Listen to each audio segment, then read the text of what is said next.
Good afternoon, everyone. This is Andrew. This is day 26 of my 500K challenge. Just getting out, letting everyone know what I'm doing. Today I'm at my one of my properties here. Got my "We Buy Houses" signs on the front lawn. Anyway, let me take you inside.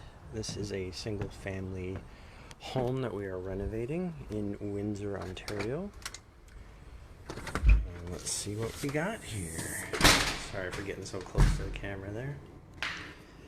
Anyway, I'm going to turn it around and give you a tour. So, coming from the front door, here we have the sort of living room area.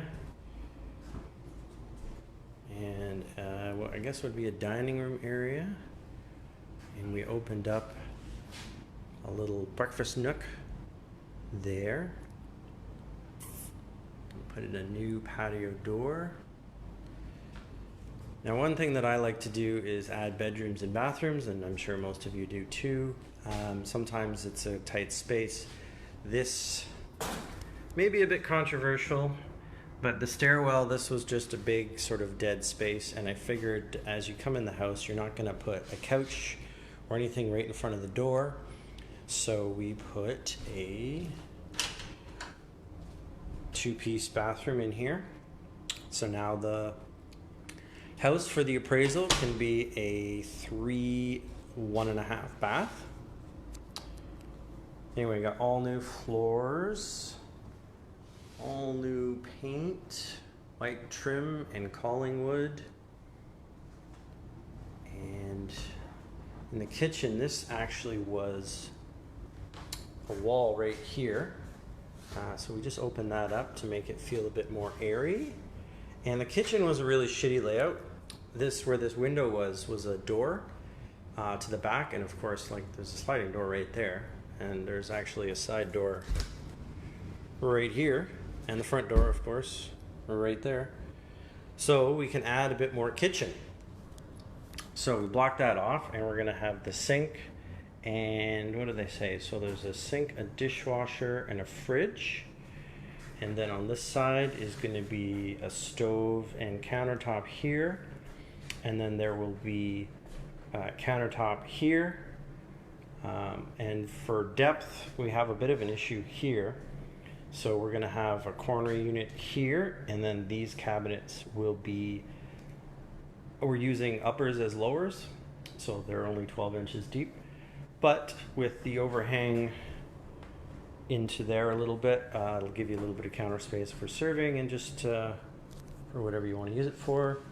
And of course, you can, as always, see the kids playing while you're at the sink or in the kitchen.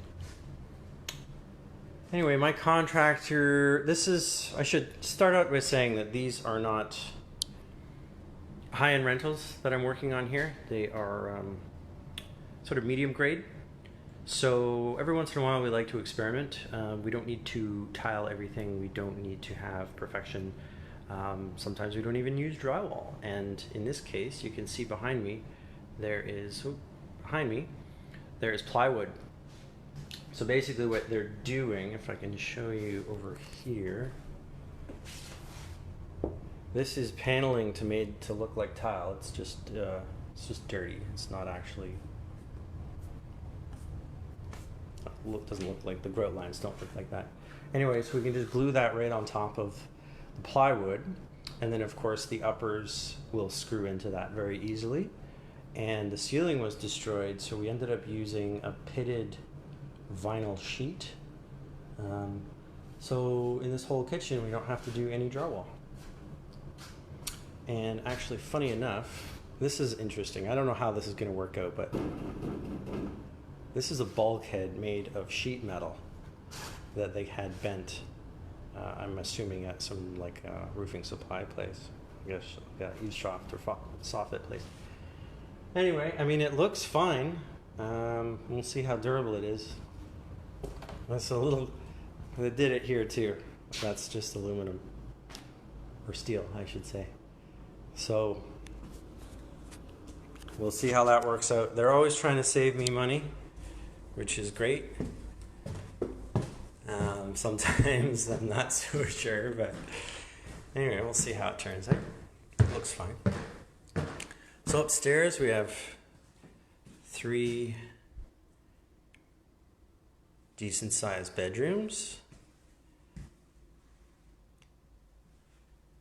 Hello everyone, thanks for watching.